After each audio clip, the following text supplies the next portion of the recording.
During Frank Foster's 24-year military career, he and his wife Hiroko lived in Japan and the USA. Today they're retired and settled in the quaint little town of Havelock, North Carolina. I was in the Marines quite a while, and I was drawn here because we wanted to be near Marine facilities like the PX, the hospital, things like that.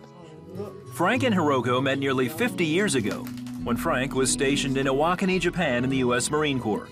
Frank knew Hiroko was the one when he interviewed her for a telephone operator position on base.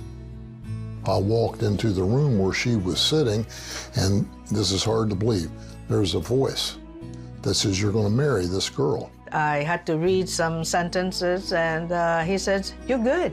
And well, that was it, and I was hired. Within 6 months, Frank and Hiroko married. Eventually, they had 3 children, and Hiroko became a stay-at-home mom. Then in 1973, Hiroko came across the 700 Club.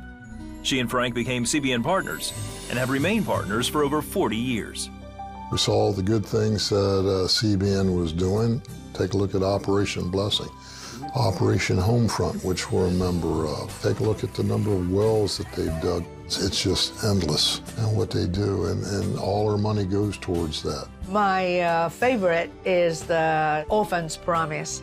And every time Terry Musen introduced what she's doing with the program, not only giving something, but they're building each child life.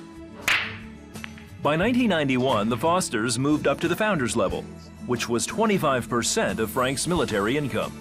When she says, "Hey, we'd like to up the giving," it's up to you. It's up to you. I know I'm a part of it. I know I'm going to share in the credit with God, because He knows my heart. I trust her. She trusts Him. We're all in alignment. The girl knows what she's doing. Just do it, and just make sure I got $2 for lunch tomorrow. They are doing everything that we cannot do with a mere pledge and money that we give. They're just doing so much for the world. When Frank retired from the military, the Fosters remained faithful to give to CBN. Today, they're members of the Chairman's Circle, and they say they're happy to be a part of what God is doing around the world through CBN. We just go by faith. That's the only thing He commands us to do, is go by faith. So how hard is that? Try Jesus and giving, and then you will be blessed, because it cannot go wrong.